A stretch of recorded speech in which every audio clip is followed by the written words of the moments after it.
It's connecting. I'm You're here. good. Did someone ask if I'm here? There we go. Is she the only? No, here we go. Sorry, guys. Right, you might need to. Good evening and welcome to our October 6th, 2022 meeting. I'm Dahlia Palchik. I'm not Kenneth. I'm the vice chair of the Virginia Transportation Commission. Unfortunately, Chair Aguirre is unable to attend in person this evening. Please ask me to chair. I'd like to note that we are starting the meeting at 7:09 p.m. We are live streaming the meeting, so we have asked that commissioners speak up. For those participating electronically and listening through YouTube, clearly hear what is being said. Tonight we have two commissioners participating electronically.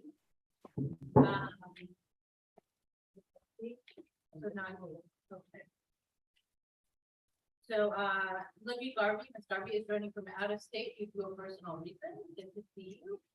And Director Jen DeBrule of the RPT is serving as an alternate and is participating electronically from Richmond under the provision of living over 60 miles from our meeting location. I'd like to also note that Mr. McKay did not attend tonight, so we thank Mr. Stork for serving as his alternate and participating in the vote. Our commission secretary has already confirmed we have quorum, so let's get started. So I just trust everyone's had a chance to review the agenda and hopefully a nice sunny ride here today. Kate, did we get any public comment this month? We did not get any public comment. All right, thank you very much.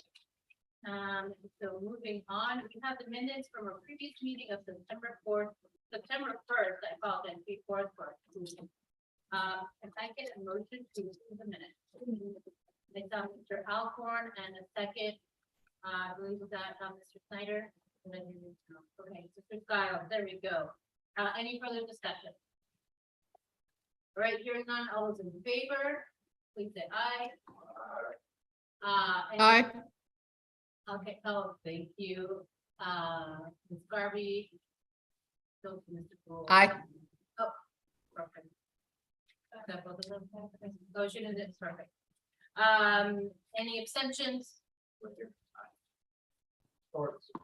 Ferranti, Mr. Stork, any other abstentions? All right. With that, we, sorry, the motion happened. I did not find that. Okay. Next item on the agenda, we have 3 action items on the consent agenda, including 3A, authorizing the notice of direct contribution to jurisdiction. 3B, authorizing the issuance of a request for proposal for a Northern Virginia regional bus analysis. And 3C, authorizing the chair to send a letter of endorsement of Loudoun County's transit readiness of the program. Application. Of note, an updated memo and endorsement letter for Loudoun County reflecting the updated grant information was sent to you and posted online on Monday. So hopefully nothing will do that. Can I have a motion to approve the consent agenda? So Mr. DeFerranti, with a second by Mr. Smedberg. Any further discussion? Seeing none, sorry, I believe, let me do a roll call. Ms. Garvey, I don't know if I heard you. Oh, sorry, Yes. I am off today. All right, all those in favor? Please say aye. Any opposed? Any abstentions? All right, I believe Ms. Garvey with an aye. The motion passes. She did. Thank you. All right, next, item number 4 is, both our program advisory committee and the joint commission working group held a virtual meeting on September 15th. I would like to ask Mr. Snyder, who is the chair of program advisory committee, to please give an update on the PAC committee's activities and introduce our one commuter choice action. There you are, Mr. Snyder, yeah. Thank you very much, Vice Chair. So program advisory, several updates. About 7 PRTs, so losses. 9,395 for the choice program. Give you a quick summary of each of these. Division round 7, that's the PRT. They'll really ongoing or outreach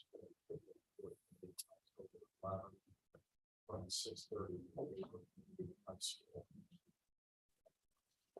Very interesting to have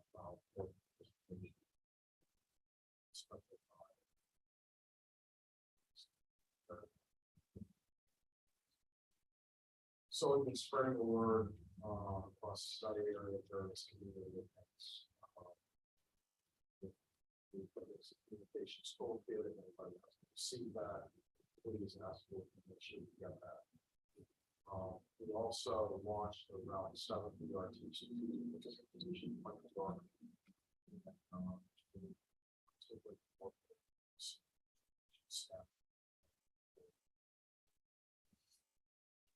Staff and come back to the PAC around something.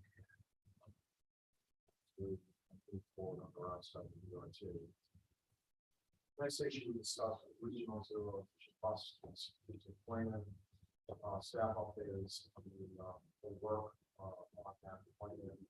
We're about halfway through the process of the staff and indicating questions more contract. So We actually had a good number of proposals. to remind the zero emission bus plan.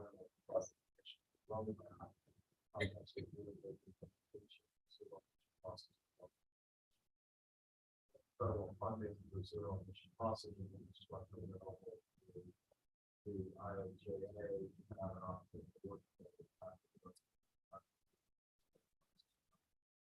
This is really great.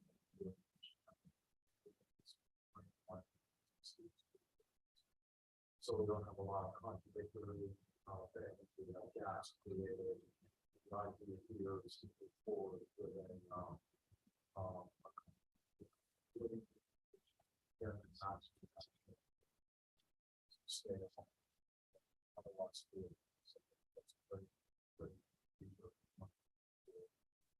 project.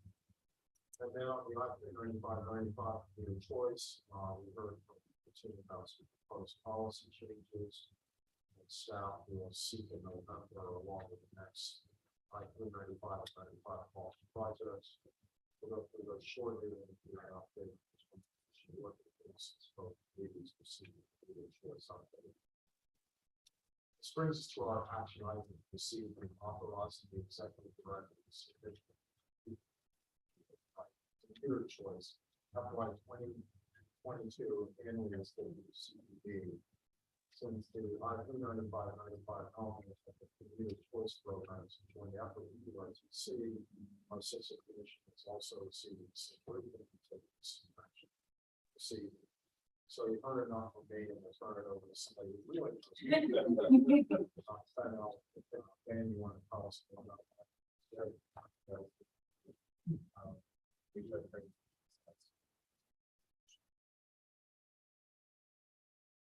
Anyway, yes, thank you for the introduction. We'll start with overview of the 2020 report.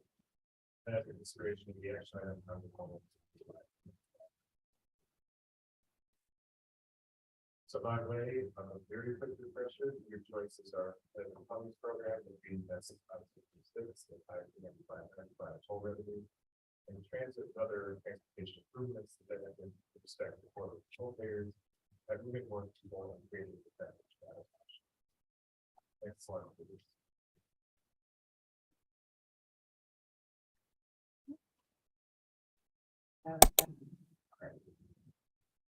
That's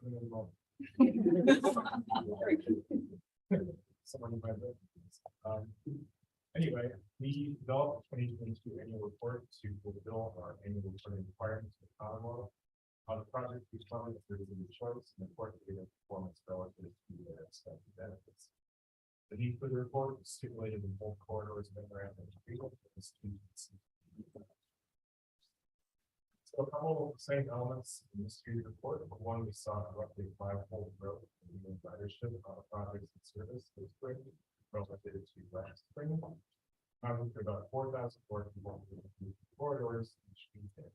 So it shows that training is on next week. We also estimated the broader benefits to our funding in order to continue to highly involved since 2017. There are substantial and wide ranging, and you see them on the right side there. Benefits to reduce travel delay, automobile crash avoidance, greenhouse gas emission reduction, systems, which benefits of total trips to the mile. And basically to do this, we scaled up from figures reported for the projects, and we looked at home to work trips that computers would be likely to take with each project and drive them home out. So for that, we kind of got to the time and distance change associated with the project in place and there's required benefits based on that. We'll be putting our technical memo today with the details of the presentation. Next slide, please. So I will keep my spoken remarks fairly short because we have a short promotional video as well that highlights the student report. Fire away.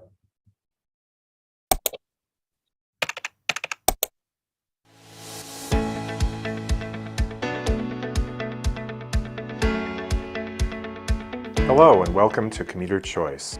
I'm Ben Owen, Commuter Choice Program Manager at the Northern Virginia Transportation Commission, with an overview of fiscal year 2022 and the role Commuter Choice continues to play in helping shape the transportation landscape in Northern Virginia. While travel patterns continue to take shape coming out of the pandemic, we're excited that Commuter Choice funding is providing alternatives to drive-alone travel and, through the transit and other transportation improvements we support, helping to move over 4,000 more people through the I-66 inside the Beltway and I-395-95 corridors, a more than 5-fold increase over the previous fiscal year. As we mark 5 years since Commuter Choice began, we've estimated for the first time the broader benefits of our funding to Northern Virginia's economy, commuters' pocketbooks, and the environment. The impact of the $92.7 million we've invested to date in expanded transportation options is impressive. Our projects have so far saved Northern Virginia commuters nearly 1 million hours of travel time, led to almost 83 million fewer vehicle miles traveled, saved commuters $12 million in fuel costs, lowered greenhouse gas emissions by 69% relative to drive-alone travel, and avoided over 100 automobile crashes. This past year, NVTC approved a $15 million I-66 Commuter Choice fiscal year 23-24 program of projects. Our largest awards included $7 million to complete the funding for a second entrance at the Ballston MU Metro Station that will improve access to nearby transit-oriented development, and a new parking facility at the Manassas Park VRE station that will help restore rail ridership by also supporting a large mixed-use development adjacent to the station. Taken together, these two awards leverage over $160 million in other committed Commonwealth, regional, and local funds. Several projects met and exceeded their ridership or other usage targets, a welcome indicator that program funding remains critical in providing commuters with alternative travel options in the corridor, and that Northern Virginia transit operators are effectively identifying service improvements that garner strong ridership. In particular, Dash's enhanced all-day service on 2 local routes and OmniRide's express bus services from Stafford and Prince William counties performed well throughout the year, and especially in spring 2022. Looking ahead, we expect a fully funded I-395-95 Commuter Choice fiscal year 2024-2025 program, for which the call for projects will open this November. We're encouraging local jurisdictions and transit operators to consider capital projects that can provide benefits to I-395-95 commuters for decades to come. As our region's express lanes network continues to grow, with I-66 outside the Beltway and I-95 Fredericksburg extension soon to open, we're excited to support jurisdictions and transit operators in our region in providing new options that will allow more commuters to take advantage of these projects' travel speed and reliability advantages. To learn more about Commuter Choice and our transit funding opportunities, please visit commuterchoice.org.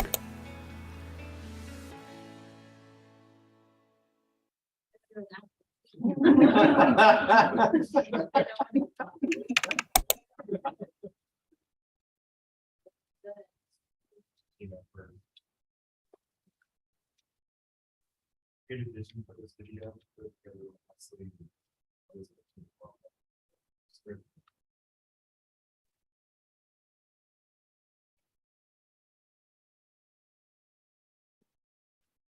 Any questions?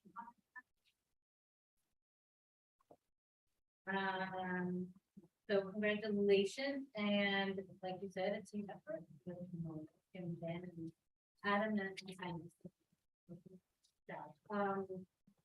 So to that, seeing no questions on the full annual report, and I have a motion to authorize the executive director to submit the Commuter Choice annual report to the Commonwealth Transportation Board. Commissioner Maggie, thank you. Second. Commissioner Ferranti, any further discussion? All those in favor? Aye. There you are. Thank you. Any opposed? Any abstentions? And that passes. Next up, we have 4B, Commuter Choice I-95 call for project and proposed policy changes update. The Joint Commission Working Group also met on December 15th. It was a busy evening. And I know we also had the option to join electronically as well, chaired by Jeff McKay, who cannot be here tonight. The working group is comprised of 6 members, 3 commissioners from MVCC and 3 from PRTC. Jeff McKay is the chair, and Sarah Badley and Libby Barbie are the other members, and they're with us here tonight. While there are no I-95 and 95 related actions for the commission this evening, the joint working group did dive into the upcoming Culver project and some proposed policies. With us, could you give us an update? So, next slide, please. So the upcoming funding round, we are one thing, working deeply at $45 million for available, compared to about $30 million typically. The revenue availability in that 85 corridor is held up well, and we're held up during the pandemic. We're looking at the surplus department because our last call process is ready.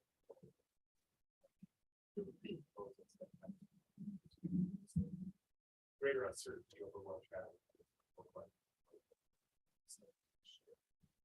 So we started engaging with all collectives already about how they can transformatively respond to emphasize the capital improvements that we provide on. And there are a few big things happening in this corridor in the next years. The 95 Expressway Frederick Square extension, advancement of common rail plans, of course, ongoing transit work that is comfortable. One of our considerations in this funding round is we have a cap on how much of our transit, how much of our overall program support the transit operations. 50% of our funding of the period. So we've had some great performing services in this corridor. We really did kind of think about how to perform a diversity of projects just to kind of manage that. And we do already find transit operations and this service on the road. Participating up to $48 million, about $40 million available. We can comfortably allocate about $16 million in transit operations. And that actually would have increased something like the funded last round, which is something like $12 million. So there is some room for growth in transit. We will be engaging more with the old black in this next couple of months. Project venues, transit operations, and otherwise. Program. Next slide, please. In terms of what's coming up in your term, my college educator is at PRTC tonight. We're doing a very similar briefing. We will be holding an overview webinar for eligible applicants later in the month. And then next month, seek approval by both commissions to open the call for projects and adopt some policy changes going on with the Shortly thereafter, we would make application materials available, host workshops with applicants. These are one-on-one opportunities to talk more about potential project ideas. That you might want to apply for. Applications will be due on January 27th, and my team will be available for applicants' questions.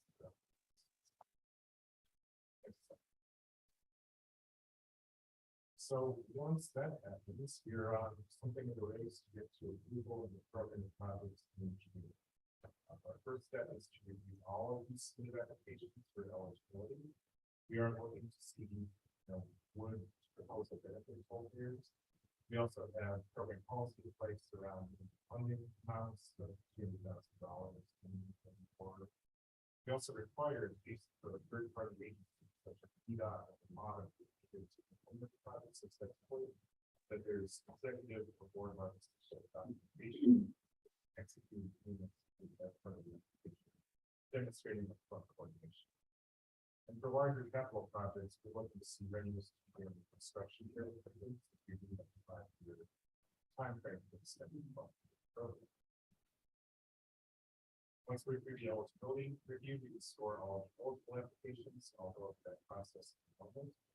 In April, in open public comment, we would also expect to be working group again to consider and endorse draft program projects, subject to the public comment that will be released. And on the public comment process, we are looking to make our reach as broad as possible. In our last 6 round, we published materials in both the stand for the first time and also the targeted advertising on social media in both languages.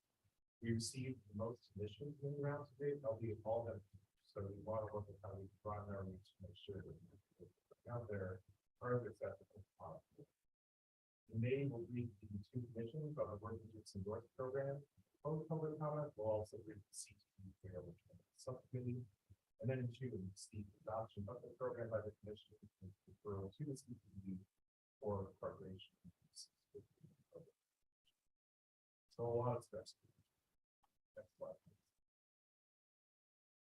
Wonderful policy change, I wish we would see your PRTC's current test one. There is minor modifications to our evaluation. We had this in place in 2019, it puts most of the possible points into technical factors that relate to how well projects support core improvement goals, which relate very closely to benefit points. So, to what extent are projects moving more people more efficiently to the corridor? To what extent are they creating viable, effective transportation options, saving travel time, linking modes of travel, connecting employees, and absorbing trips that like parts out in this way. We also look at the process of cost effectiveness, basically that technical score relative to funding requests, taking useful life of the project into account. We allow each applicant to identify the top priority of their application and points towards the process, and then we have a small 5-point criteria that's supposed to see the document is supporting the jurisdictions that they need to avoid.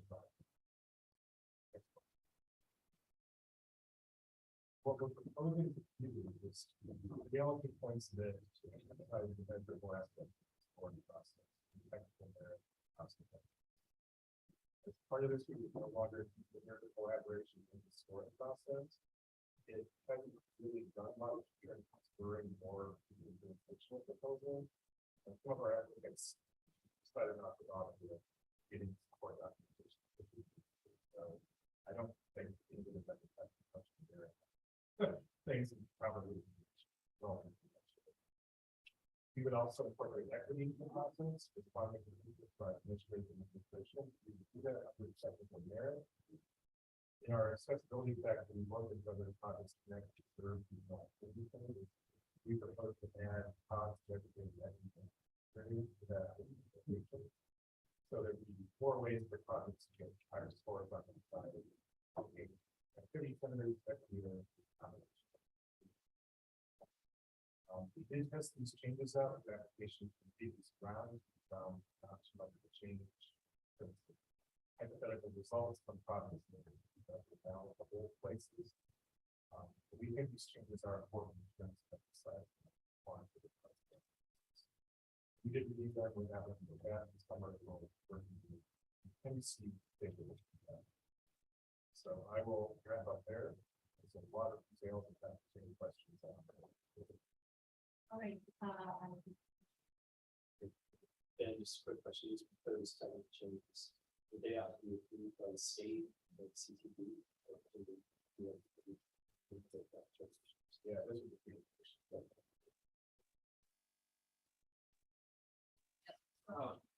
The question on the 395 versus 66 programs. Are the geographical areas currently defined? Right, so imagine a part of the region that where a project could remove cars, some from 95, some from 66, would that be eligible for one or both, or is it really narrow 5 miles of 95 or 5 miles of 66? Or is that a great? But when you're not in, it looks like a gray area. It's an interesting question. Yeah, I want to go with gray area. I don't think we see like generally the way the corridor is defined. Focus through the probably on the community side part, but ultimately projects that bring more people to the corridor. And it's good message. So it's 395, there was materials, transit lines. I think that it might be a new challenge with this program that you could envision a project. I could envision something that could remove drivers from both 395 and 66. And how would that score because of two separate programs? Okay. So you wouldn't in this scoring, you wouldn't receive credit for a car being removed from I-66. Right, we would be looking at just the 95 drives. We did have it beyond that. A lot of the property has obviously strictly the court. But that is.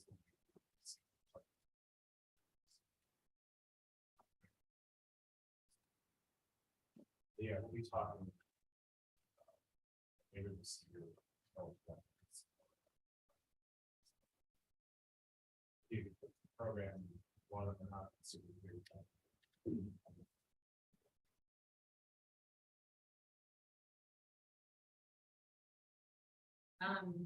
Madam Chair, and just to be clear, this is even under the clear choice regime, because this is a payment made by the concessionaire. It's still subject to the NEAT decision in that the revenue or the project has to benefit either in the corridor. It's based on toll revenue.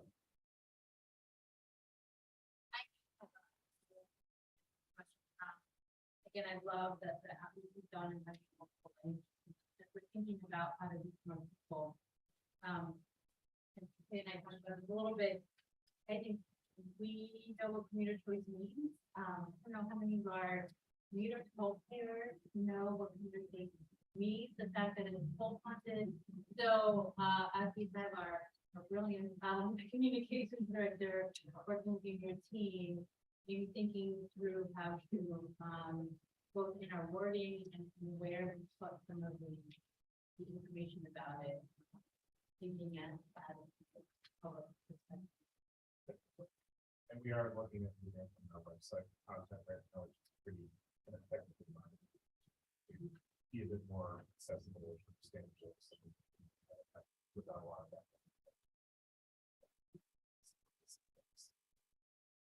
I love that. And then maybe we can help you think through some, whether it's large employers or places, destinations that we can think through, both internal and external, and help market that.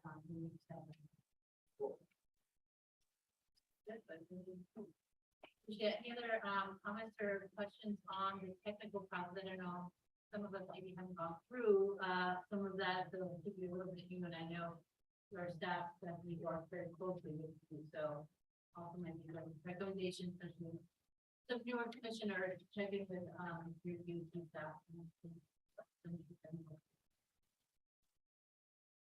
do not have any on this 6 months to come back.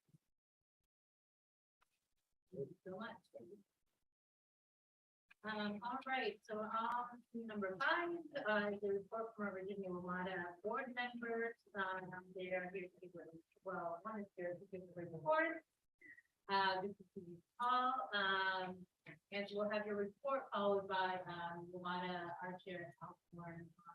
Ramada. All right, so last month, Lamonta's board, the Finance and Capital Committee received an update from staff on the FY 24 budget outlook for the upcoming fiscal year 2024 budget. The operating gap is currently 181.7 million. Lamont staff projected some passenger revenue increases in part due to fare evasion prevention efforts.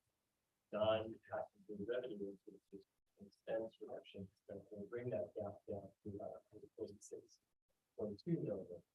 In order to close that gap, the board will need to make a number of policy decisions around fare and service optimization, increasing the preventative maintenance transfer, and increasing the current subsidy. The board is considering how to advance fare policy goals around simplification and the regular fare increase. The preventative maintenance transfer is to be a proposed increase in the transfer of eligible maintenance expenses from the operating budget to the capital budget.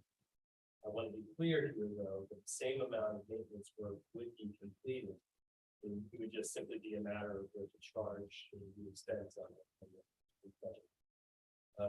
And the last concept, subsidy increase beyond the 3% cap required by the legislation would require a change in Richmond and Annapolis, and from the Virginia perspective, and it is from that, and I know that is something that we are interested in. And so we have, there are options that are there on the table. This is an ongoing discussion. Nothing is formal yet. There are no formal proposals. We've had a couple of in-depth discussions with general manager and staff. And while they seem to be, fairly straightforward, the board is really going to have to make some pretty difficult decisions to close the gap, because it is still pretty sizable. The board will continue to discuss those options. Further. The general manager explain the budget.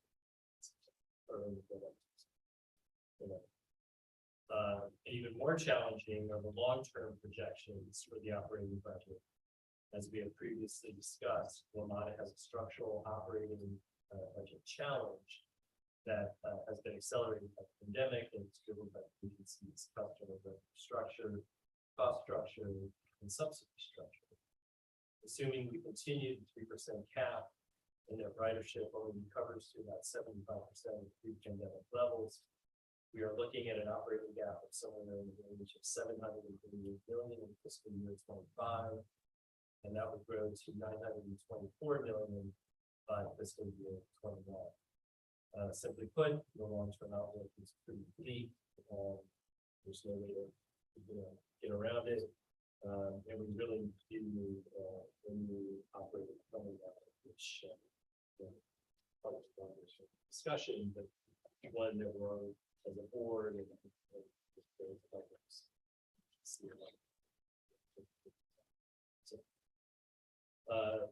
also wanted to insert a little note here. I'm not sure all of you know but it's executive is leaving. He's heading back to Chicago. He is going into this right. His last job, I believe, at senior college this year. So we will be conducting a national search for CFO. It's happening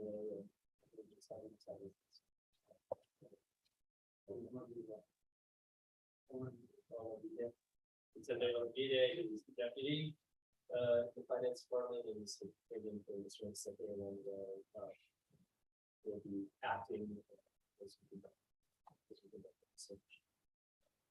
Also, earlier this week, Metro announced it would be launching a warning campaign aimed at deterring fare evasion beginning in November. The police officers will issue citations to those not paying their fares. In Maryland and Virginia, fare evasion is a criminal offense. 4 years after criminalizing fare evasion and implementing a civil penalty, the district has now put in place a newly established procedure necessary for the police and for Metro Police to conduct enforcement. Each jurisdiction sets its policies around fair evasion, and Metro Police did not have the ability to enforce fair evasion in the district until the district completed these new procedures. And I want to actually compliment the board of district board members and some favors, and our general counsel and the chief judge of the district. So this is actually fairly complicated. So Metro currently estimates that revenue loss due to fair evasion is around 40 million in fiscal year 22, or about 22% of the upcoming operating budget gap. It's important to note that while many school systems in the region provide transit benefits or subsidized fares, students are required to enroll in these programs and are required to tap it. So that's a as well. It's also important for the programs since they get reimbursed a lot of times for these funds, and unless we know the number of students actually happily using it fairly,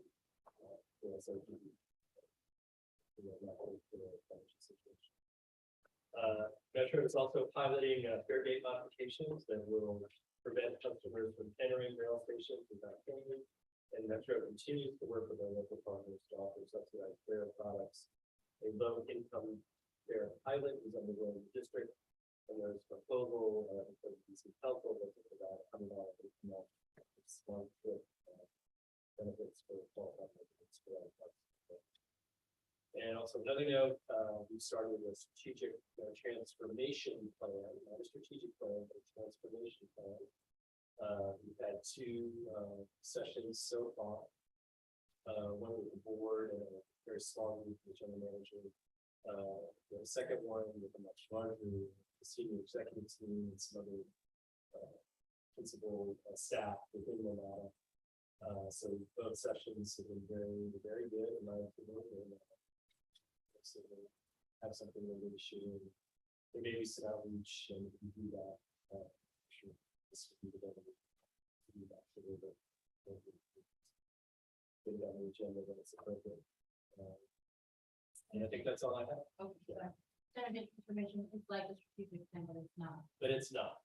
Yeah, it's actually looking at, you know, the organization as a whole, you know, where we're heading, and you know, some short-term things, but really longer term, and looking at the challenges, the opportunities that we have, and you know, what is the organization, you know, going to look like?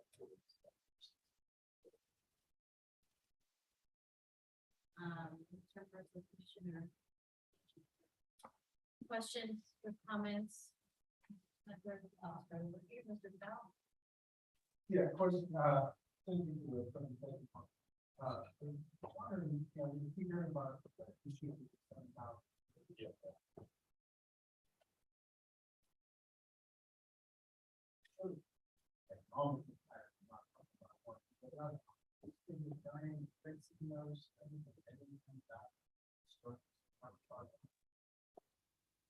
We're gonna have to cover it in the budget. You know, we're still awaiting word from the safety commission on when we can get those cars back. You know, Randy was here last month. And you know, those cars have run close to 500 million miles. And very little issue.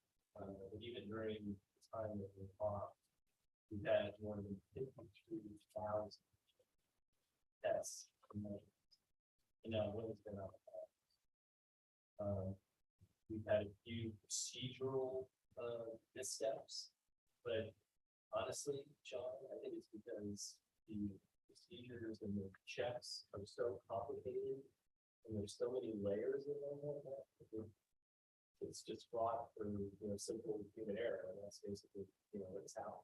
There's so many things that don't catch up.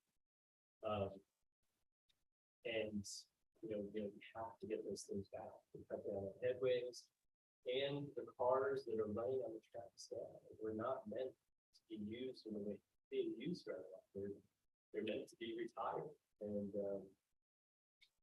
you know, a lot of safety people argue those are a lot less safe than 7,000, so it's a lot less safe than 7,000. 7,000 students are some of the safest cars out there.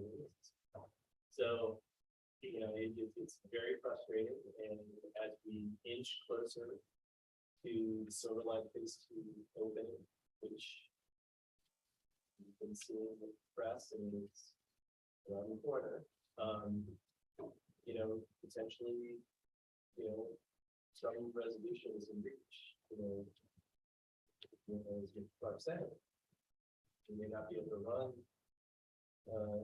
service on Silver Line Phase 2, or we're gonna have to cut back severely in other parts of the system, you know, to make that happen. Without those cars, or at least a good number, of the vast majority of these cars. Yeah, I mean, it's a very frustrating situation. The actual cost. I mean, were they out of the one? They've been very company from I believe the manufacturer has been supplying anything that needed wheel sets and what have you. We had to get to that point. But there will be a cost, you know, even if the safety commission tomorrow said, okay, we can run these trains. They've been sitting now for what, a year and a half? More. You know, it's gonna take a while to get those things up, you know, just like airlines, you know, all those planes sit in the desert. Costs time and money to get those things up and ready for service. So that's another concern we have, you know. Even if we get approval, it's still gonna be weeks before we can get some number of cars out of the track.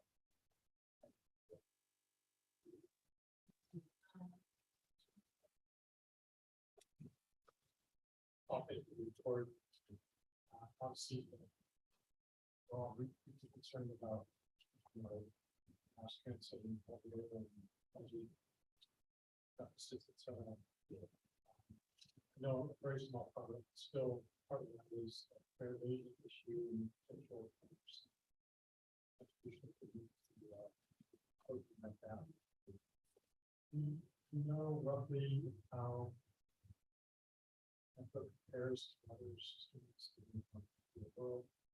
You know, the percentage of potential revenue that's lost or overall, some states that overall create that issue problem. Yeah, every system is dealing with it. Honestly, I don't know about internationally, but certainly nationally. Every system is dealing with it. Some worse than others. So, you know, I don't know where we place exactly, but it's kind of probably the middle or the middle higher up, probably. I would suspect we have a larger system, so they're probably up in that upper tier, but I'm sure we're probably not that way. So is there anybody study that percentage of potential revenue? I frankly don't even know. Percentage of potential revenue fair vision represents what? It's $40 million. What is that? Oh, of the overall budget, I mean, $40 million is not the overall scheme of things for the metro budget, but, you know, it's a decent percentage of the Passenger 1%. Yeah, it gives it about, I think it's not, but if you add it all up and, you know, and the comments in the paper, I mean, and the frustration I know we as a board have, and I know our writers have, particularly on the Virginia side, you know, when they see it happen, it's extremely frustrating. And it's something, you know, we're seeing a lot of things on the system we never thought of until, you know, turned up. And hopefully as people come back, certain things are changing. But, you know, it's very frustrating. No, it's. And I think the public is out. I think, Dan, I think the public is out. The writers or our customers and the public. It's a tough one. Yeah, it's really, yeah, it's not good. And then we're looking at retrofitting. We should have something like that. Really. There's other resources, are there any magic formulas and magic funding sources or. Yeah, I think maybe, little things on the margins, add revenue for sponsorship things or something, but it's nothing that is gonna move the needle in any kind of significant way. I mean, honestly, at some point, the region is gonna have to come together.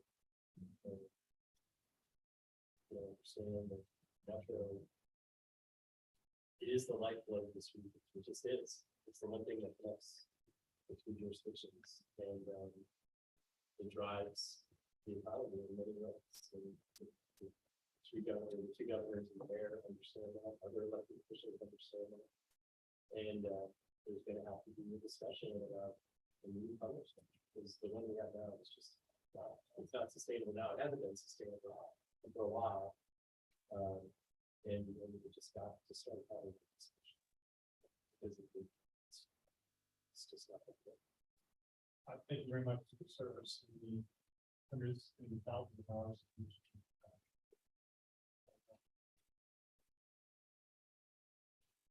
Yeah, that's a hard one. I think the problem with kind of sharing with other systems and countries that press. The problem is on the now. The idea that it's not someone personal, but anyway, so jail and private. Yeah, you gave them $3 fare. The idea that what's wrong with criminals fare without having a system in place to impose civil penalties is extraordinarily damaging to that effort to build a coalition of support for new funding.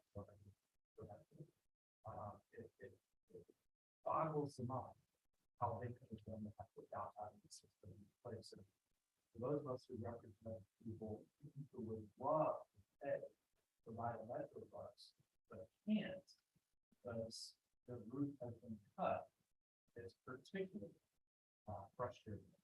So I won't belabor it. You know all that, and we share that frustration. I will say I did, and I saw the posters that are part of the warning campaign. It says, please pay your fare before the item. If you don't pay your fare, Metro Transit police could issue you a fine. Possible fines are $1,500. There are so many qualifications in that warning that if I'm one of those fare evaders, I think the subtext actually is you're not going to face this. They could issue you a fine. Sounds like they maybe won't. And the fines that they could issue are only possible. I don't understand why the language is so squishy in the warning. It doesn't really. I think, this is gonna be, that's the first step. And then you see we get closer to like the implementation. I think we're gonna start seeing stronger and stronger messages. There's also gonna be things with the stations that are gonna alert people to the fact that, that they're watching and there's something, it's slowly gonna pick up. So, okay, that's great. That's great. Good. I hope so. That seems to be like Yeah, very, we're almost going out of our way to say we're not actually fine. Yeah. It's just the first step. And I think they, our the balance, I think, what's gonna happen. The first day that this thing is implemented. Yeah. Okay. All right. Thank you. Actually, I'll read.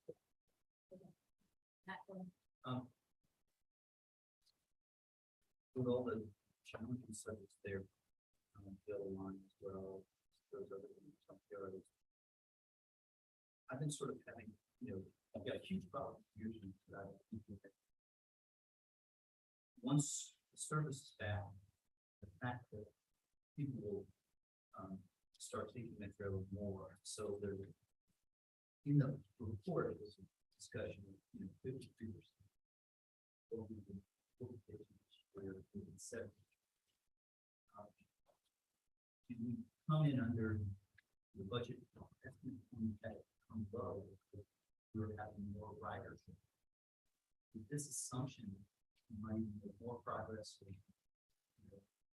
I can see if all of that needs to be one time, start getting positive sales.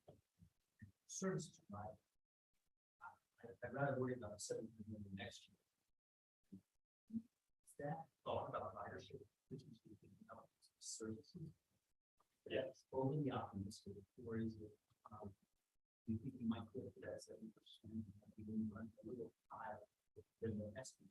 So what we do, you might estimate really low, yeah, you come in a little higher, but it's not gonna say low after. Yeah. I think they've been pretty conservative and aggressive there. And ridership has been up. I mean, there are days now where, the red line super, the blue and orange on the side, and then there are packed trains and people are leaving, being left on the platform. And so people are coming back. Now it's not from Monday through Friday, 9 to 5. It's Tuesday, Wednesday, Thursday, primarily. Monday is pretty good. Friday, we just, takes a flip. And then the weekends, when, is actually showing a decent ridership because of the $2 fare, I think. And people are using the system, and particularly younger. So are using the system. How frustrating the safety is. Service. We don't know what we do. Well, then there's still the big question of whether or not, when does the federal government come back? So now, so far as department by department or offices within the department. There's no, okay, you're going to back. That help scale the long-term operating gap with 75% by recovery. That's great. 5%, 9.4 is 100. Yeah, 5. So it's lower, but Yeah, there's still systemic. Structural issues, and plus, you all are budgeting and having to, each year, even at 3%, I know it's a challenge. thank you. One question that maybe we've already been looked at when we sort of have a longer term, talk about one of the options. Is eventually looking at the land owned or co-located applications. Something.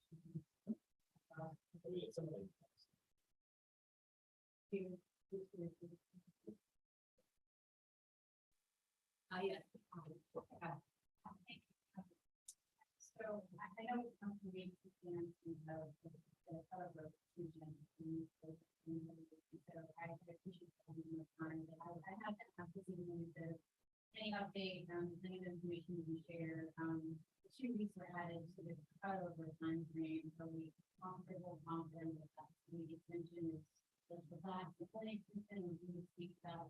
Yeah, I think that's pretty good.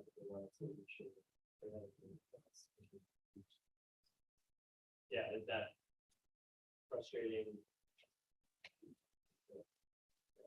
I know you're not angry too. Yeah, I know, believe me, that whole corridor is just, and it's the oldest piece.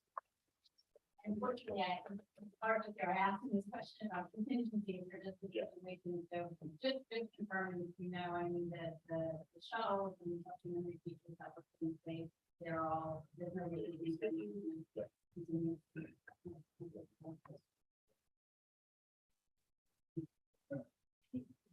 Go ahead, John. But if I say 1% theoretical, I don't want to check. The estimate from Metro is 2%, $40 million. The article, it's so in depth, it's going to be on October 4th.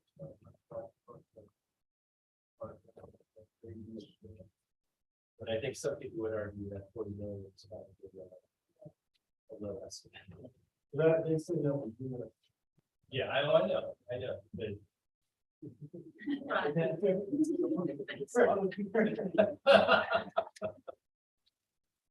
Right. so long, I know we still have the. I just want to. Pre-operating budget.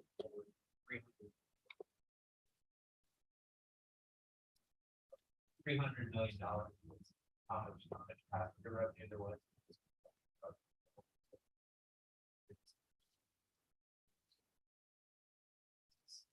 It's like more than 10%.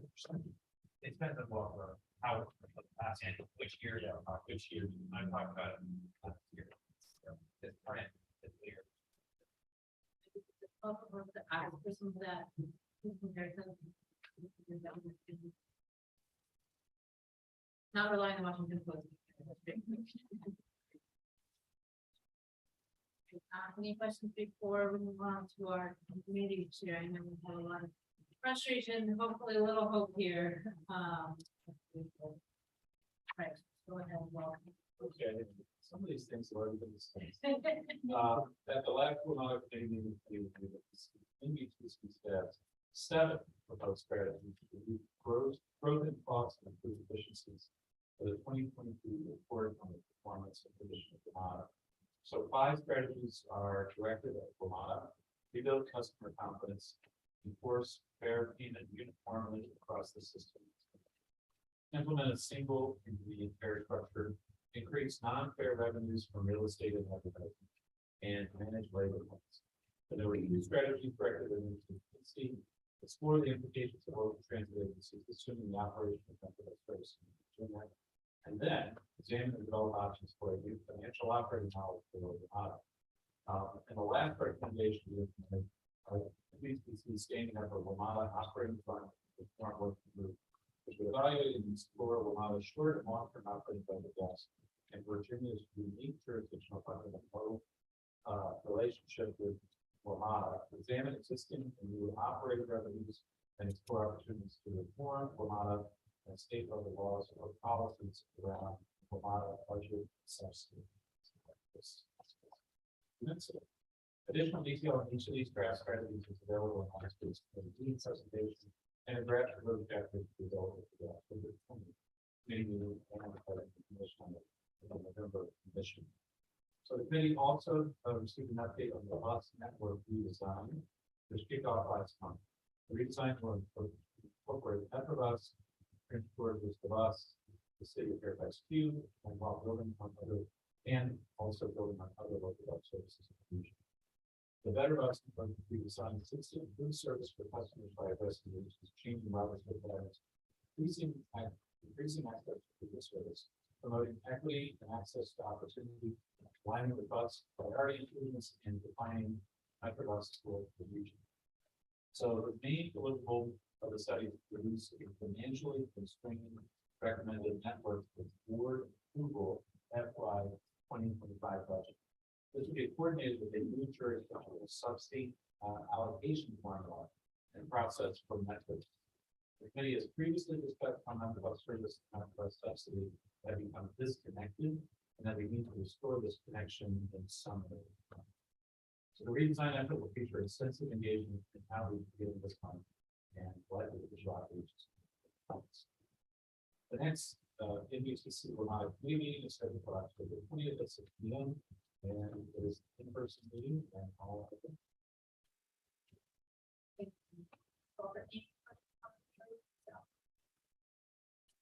All right, to that, at the very, moving on to number. Which, thank you, we're not a team, but we're looking at our legislative updates now. Did I miss anything? No, I don't. All right, our legislative and policy committee met on September 29th, started discussions on our 2023 state and federal legislative priorities. This evening, our executive director will provide an update on that meeting and give us an update on federal and state legislative issues, as well as our December legislative forum. Because Chair Meyer is unable to attend, so, Give us a report. Happy to do so. It's going to be on September 29th. The Legislative Policy Committee met. And we provide some staff recommendations for both federal as well as state legislative priorities moving into calendar year 2023. Just a little bit, we're going to give you an overview now. We'll be coming back next month for discussion and seeking approval for those in December, so we still have a little bit of time. But in general, in the federal legislative space, the four really top priorities were to really maximize the region's access to funds from the infrastructure bill, including USD and the Federal Transit Administration's discretionary grant programs. To secure funding to complete the NEPA and planning for Route 7 ERT project. Identify creative opportunities to leverage federal funding wherever possible to help address Vermont's upcoming fiscal challenges. And then finally, wherever possible, to encourage federal return to work policies that leverage the use of transit benefits and maximizing our transit service.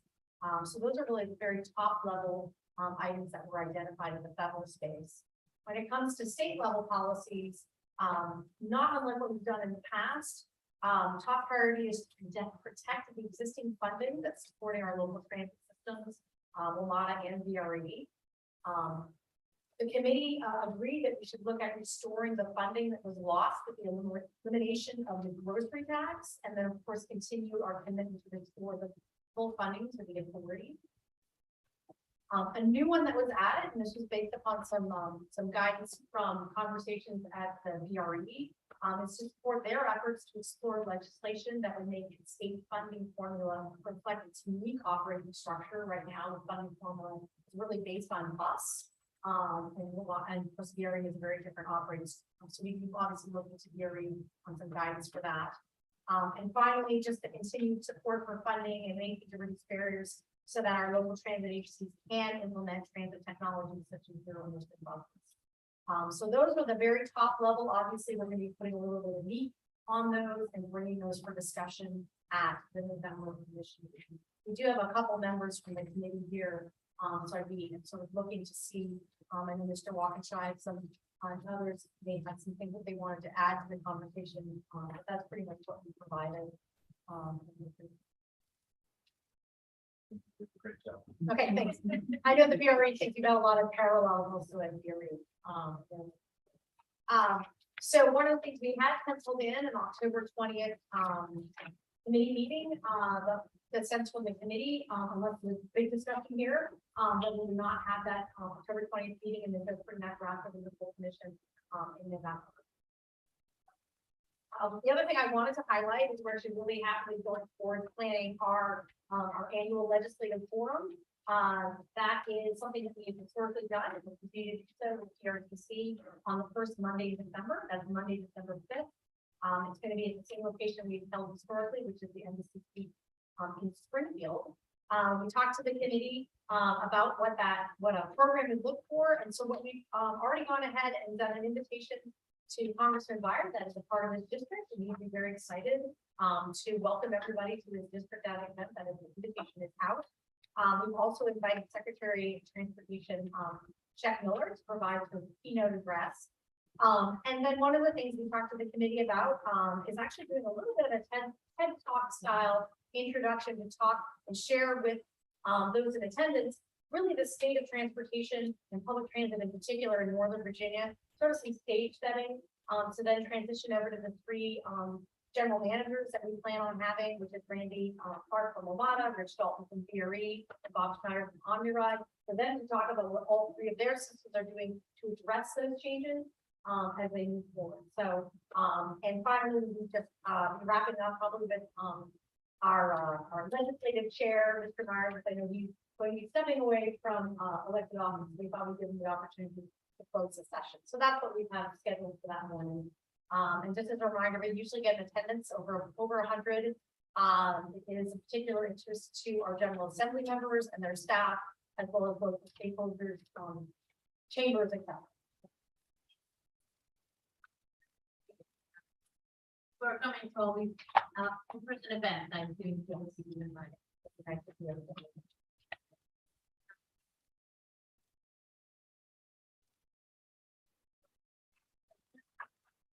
our district that if you don't know. it's not that you're looking for help. Just so many pieces. In fact, yes, because I was saying, Mr. McKay used to open it and welcome the company in this district. Thank you. That's not reported. you want to chair it, if you have an extra duty for you. And now we are on to PRT. I haven't been read it. Oh, no. There's still, routes for PRs. Okay, we'll skip over that for now. We'll come back. So we'll go over to second action from Mr. Rockenshaw. Just like to. Yeah, so I can do 70, I think you kind of need Mark, right? Yeah. 70 is the very budget, probably want to have Mark. I think he's gonna make it. Okay, So so we we'll, can maybe go to the DRPT and executive director. yeah, okay, absolutely. If she with the rural, would you like to, we'll swing over to number 8, waiting on our PRE friends. If you want to give it to our report on DRPT. Thank you. I will keep my report brief this evening. You have our written report in your packet. A couple of things to point out. We do have the Governor's Transportation Conference coming up later this month. That'll be the 26th, 27th, and 28th in Virginia Beach following the Commonwealth Transportation Board. We will be taking our annual WMATA certifications to the board for approval at that meeting on the 26th. I don't anticipate any issues. We briefed the board last month at their meeting in Stanton, so that went well. I think that's going to be fine. Last thing that I did want to mention, I'm really excited that I have been able to backfill my position, and we will be welcoming our new Chief of Transit in October. That's Zach Trogdon. He comes to us where he was the executive director of the Williamsburg Area Transit Authority. So he's got, transit management experience. He also served as a county administrator and a town manager. So really good public sector, broad range of public sector experience. I'm super excited to have him on the team and be able to backfill that key position on our team and have him available to help support you, in addition to Todd Horsley and Tim Roseboom up in our Alexandria office. And so with that, I will conclude my report this evening. Happy to answer any questions. Thank you so much, Jennifer. You probably got any questions, but not see any. Thank you. Really, we're hoping you use a little more time so we can. Sorry, I have a kid with COVID, so I am multitasking this evening. Sorry. Okay, well, Sarah, a quick question for you. It's not even a question, but I attended your and gave us really good information about the classification, about some improvements, ways that transit organization. The great they have been that I found really useful, and I think it's probably online out there. I found it very useful and we'll follow up. I just want to thank you to the gentleman about kudos to you, Jen. You got a sick kid there, but excellent work, and maybe we could share that out if you have that. Right, for us to see the equity study. Mr. Pepper. I'm wondering if we move to the closed session, depending on how far out they are. Jim. I think as long as procedurally we can do that. Procedurally don't do that, or then come back in.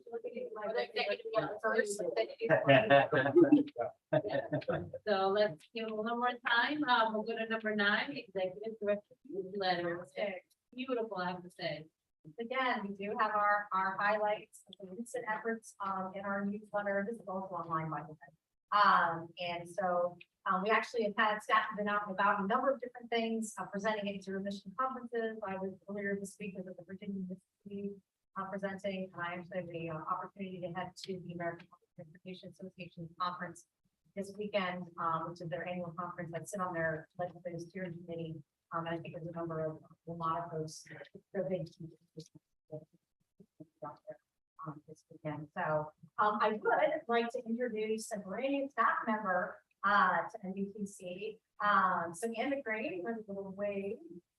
So Anne is joining us as our senior program manager leading our transportation technology program. She brings over 13 years of public and private sector experience, most recently having worked at Stantec and before that at New York City DOT. And she's originally from Fairfax County. I know I'm here in Arlington resident now, right? I gotta talk about it. Sorry. But she's passionate about bringing sustainable, efficient transit and transportation options. Of course, so again, on zero emission strategic plan, our fare collection, zero use fare policy research, that's all of these. So the next thing I want to do is actually transition over to the planner is going to give a wrap up and an overview of our really successful market.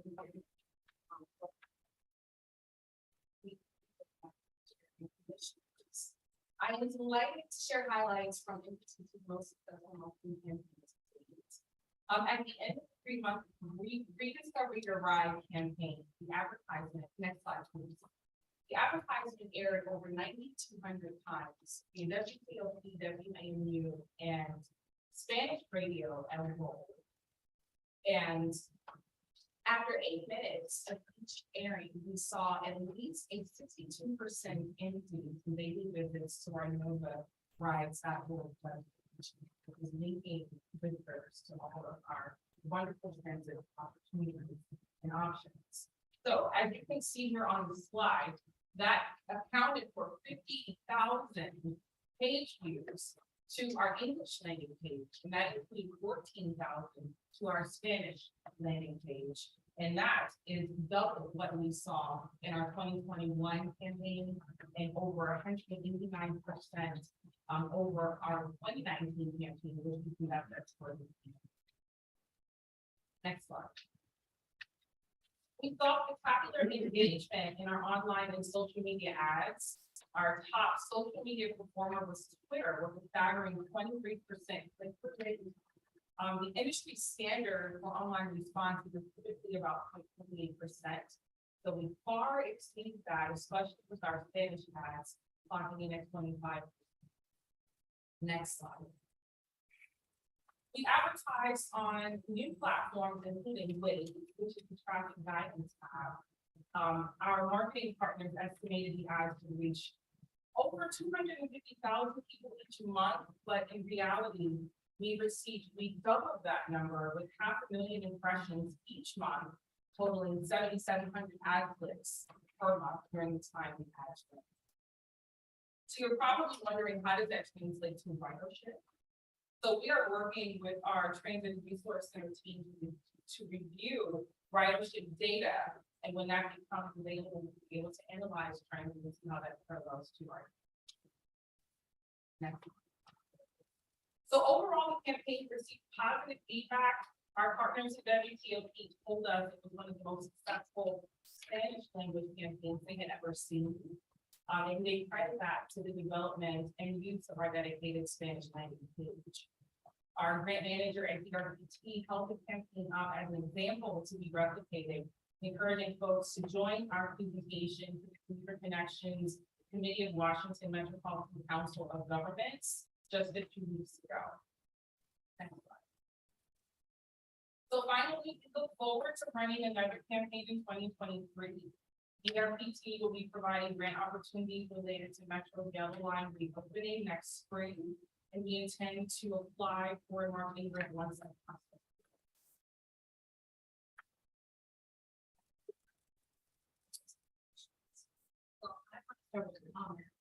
Just so impressed. When you were saying 60% increase, I thought you were about to say ridership, but.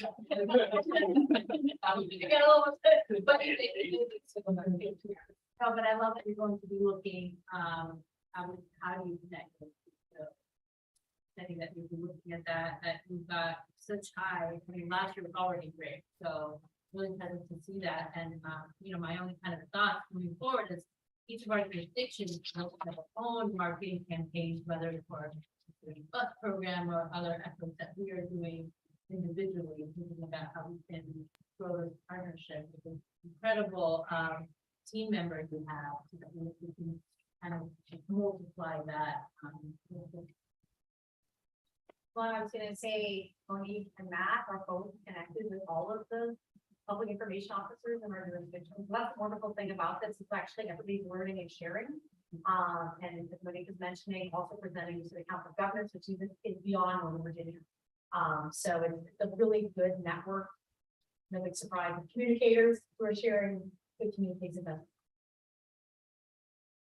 With that, I haven't seen it all, I have to admit, so now I'm gonna have to look back. Let's do it. Any other questions or comments? Sorry, Easy. Excited. I'm just curious, it's great here, the tracking.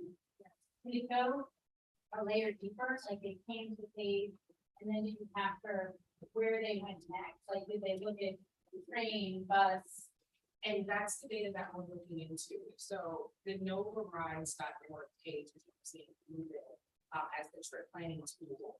And so we're actually trying to work with them to gather data to see where people are, where they're connecting, where they're interested in writing. So once that data becomes available.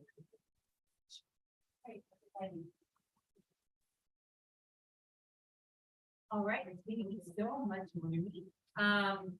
Looking around, it does, I think we have Mark, yeah, all right. So, I guess we'll skip over the report, but have, or you can go. I can do a couple. Just like this, all right. But thank you for joining us, we appreciate it. And drop down there. Okay, thank you. So Mark, Mr. Field, if you are, the title is. So we are, so if you want to go ahead, we skipped over waiting for you, so if you want to give the report in minutes, and then, I know Mr. Rockefeller was waiting, for your slides. My motion, a resolution, for the VRE operating. No, you go ahead. Okay, we'll have the report and then- I'll just give a couple of highlights out of the report.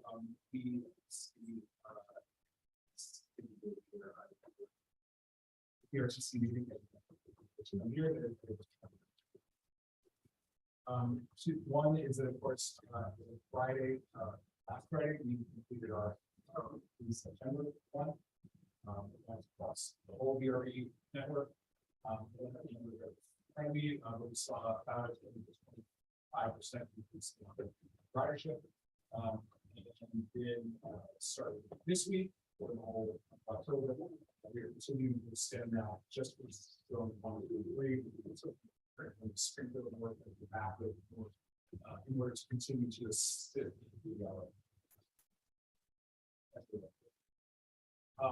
we have two very exciting VRE events. 2 days. Tomorrow we have our tour of the VRE, which is our second annual VRE bike ride. For those who are doing the whole thing, it takes 70-mile bike ride. All the way from here, all the way up north. Fredericksburg Station. I will be doing part of it, a smaller part of it. We had one last year. We had about 10 people who did this trip. We have over the jurisdiction, both former contractors. That'll be really great event. And then, of course, on Saturday, Cooking Day.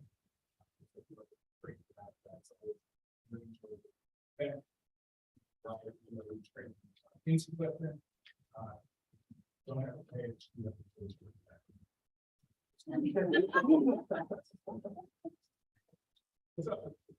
Now on to just to remind you where we are in the process. The operations board in July to talk about key issues we have like the budget. The September meeting. Even out for authorization to distribute the budget to jurisdiction for their feedback. And emphasize very strongly that the receipt tonight is not approval of the budget, it's just approval to distribute. You have a lot of the detailed information there in your packet. What I want to focus on is 4 things, primarily around the operating budget. So the first one that I think is probably at the top of everyone's mind, or top of mind, is trash. their revenue. So the current year that we're in right now, 2023, we are projecting to have a budget of 8,000 per day, trips per day. That's not flat across the whole year, which is that ramp up the lower number to a higher number. Given the current fares that we're charging and sort of the higher pay that we're seeing, we would project a area of $25 million. So then for the year that we're now doing budget process for 2024, we're projecting continued growth at a slower rate, so that averaging in across the whole year, 10,000 trips per day, generating about 20 revenue. As I noted, the operations board, those of you who are good at math, will know that would be ridership going up by 25%, 15%. Why is that? We are still at an elevated level right now in terms of the average fare per passenger.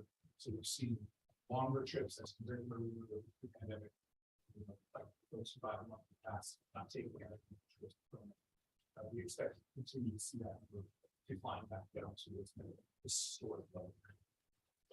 Finally, staff at least is not recommending any changes to fares in fiscal 24. However, we did have a good discussion on that topic. The operation board.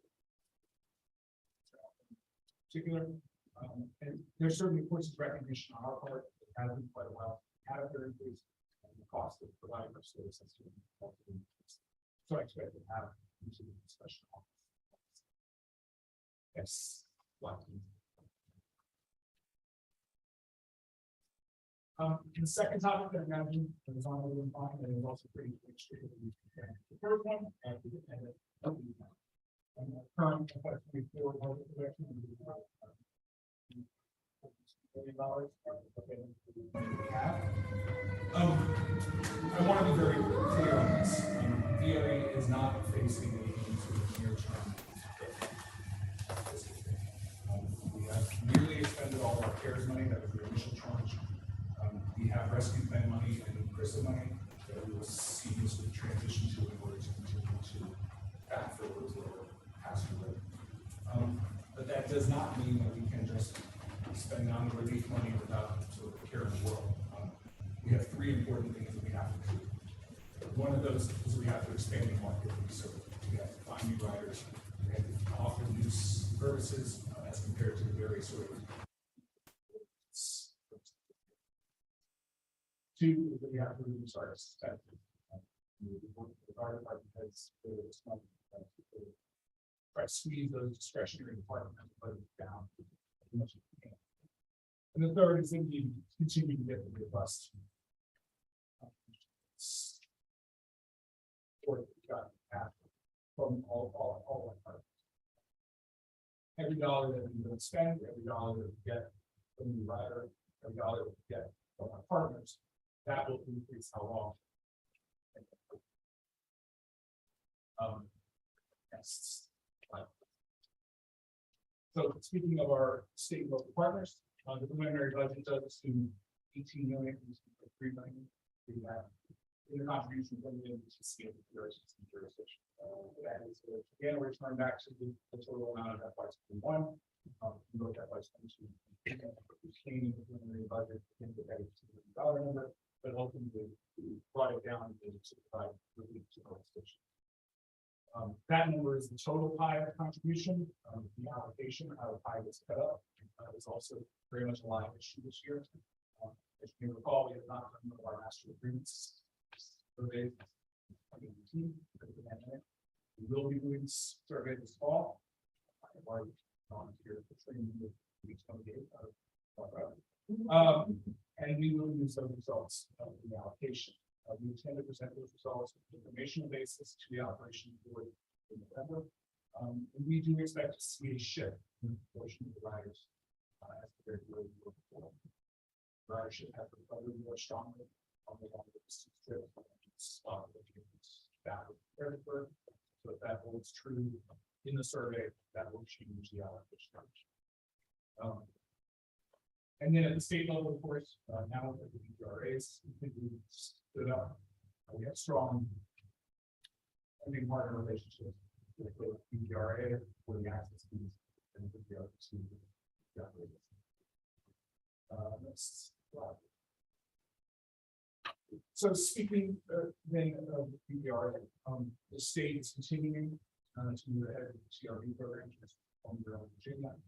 And that of course will support expansion of both in the state. A lot of the planned expansion in that plan, of course, is Coast Long Bridge, so not into the immediate future. But we do have the opportunity and commitment to have some service now. Specifically one round trip on Long. We have sort of roughly the estimated net cost of the round trip on each line is between sort of 2 to 4 million. But we are working with PPR right now, so look at some other options, which is schedule, some options that are more creative. Use the equipment. These services are not currently included in the numbers that you have in front of you in your budget. You can get guidance from the operation for the year 16 basis. What we'll look at 4, and we will add this.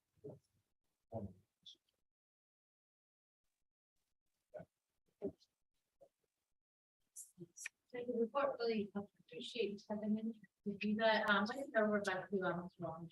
Yeah, I think Mark's doing a great job planning out, you know, one I will say really long way. And the time where they're not both the pre-pandemic level or where we want to be.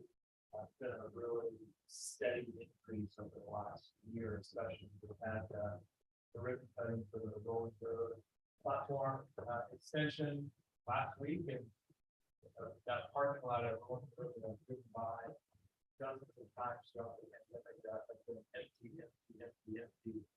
Was 2/3 full in the riders, so people are coming back. You know, Mark touched on some of the key issues. One, I think there's a strong consensus on the operations board that we need to return to jurisdictions and the whole subsidy.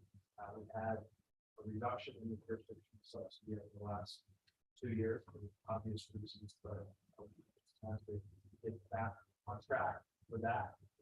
We've had a robust conversation about fares. I don't think Supervisor Alston would disagree that most of us have felt that now is not the right time for increasing fares. We're going to continue that dialogue. Good point has been raised that the longer we put it off, the more dramatic increase will necessarily be. So we're going to have that conversation. And you know, one thing on the new service, thanks to Trans Mountain Rail in Virginia, I was speaking myself last year.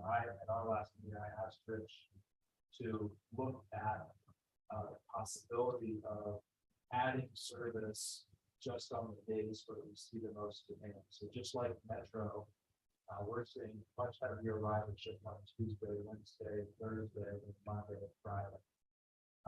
And it's not something we've done before at PRE. Our schedule is the same trains that run on Monday, run on Tuesday, Wednesday, Thursday, and Friday. But the riders are kind of showing us maybe they want something different.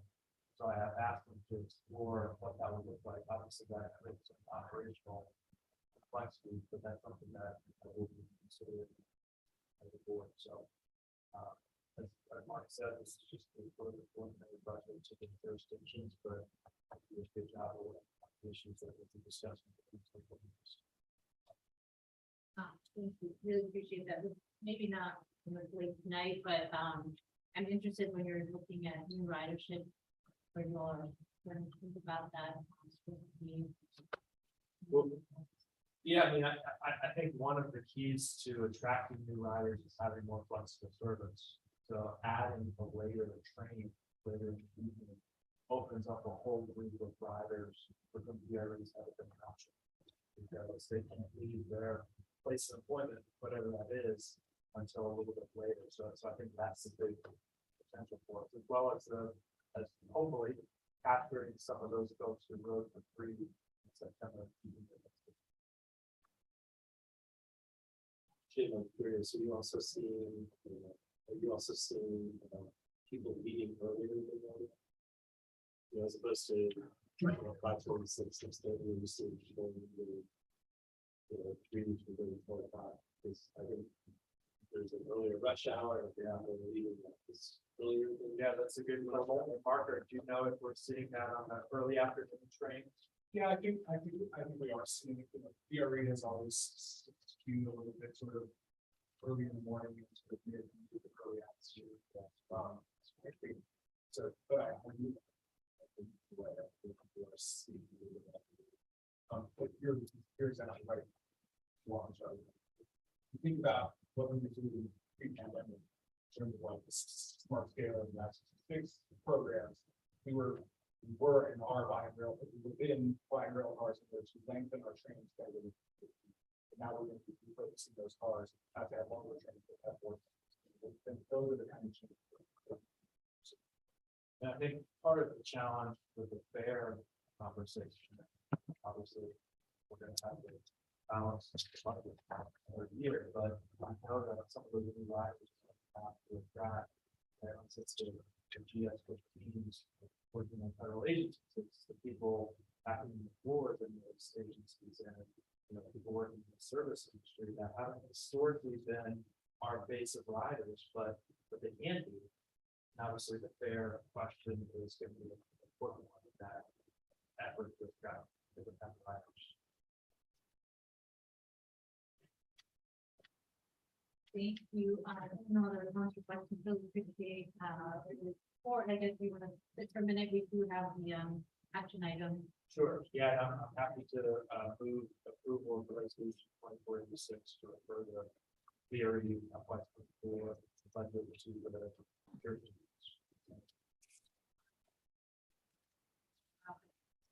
Second, any other comments? All those in favor, please say aye. Aye. Any opposed? Any abstentions? All right. Very much. You completed it, Mark, so we're on national security, we kind of skip through, and I believe your closed session, unless I'm missing something. Okay. Okay. So, Okay, we need a motion. you need Mr. Dalton, so. Do we need Mr. Dalton or no? Mr. Dalton for- No, okay. Excellent. All right, so then. We don't know if I have any motion. Sure, I'll make the motion. Go ahead. Information Act, section 2.23711.a.1 of the Code of Virginia, I move that the NBTC meeting closed meeting to discuss personnel matters and performance in the railway express chief executive officer. Seconded by Mr. Alcorn. I can check, but I think you said it correctly. All those in favor, please say aye. Sorry, aye. Aye.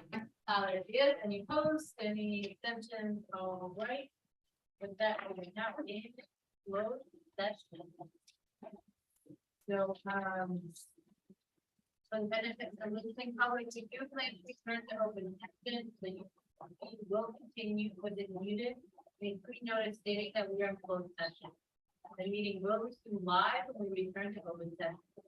Due to technical difficulties, the live is interrupted. Viewers are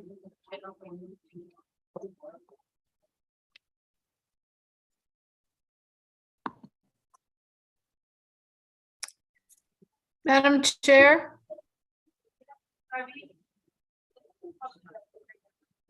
yeah, if people can talk up and talk a little bit louder and a little bit slower, it would be helpful. I'm having a hard time hearing. In a break, Okay, I haven't done I this. apologize. We'll be Or am I louder moved too? and slower. You want to move?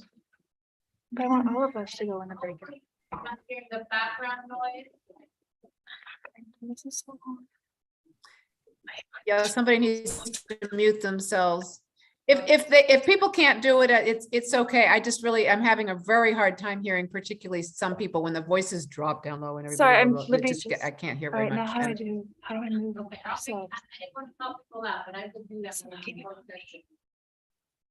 I don't think they're loud enough, but feel free to as well. And Jason, you can do it.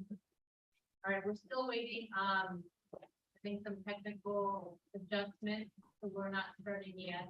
Oh, I haven't done this. In like, We still have a. this is not that hard. Honestly, it's not that You're hard. good. No, you're okay. If you need to stop. All right, so James, you're gonna be there. Restart it.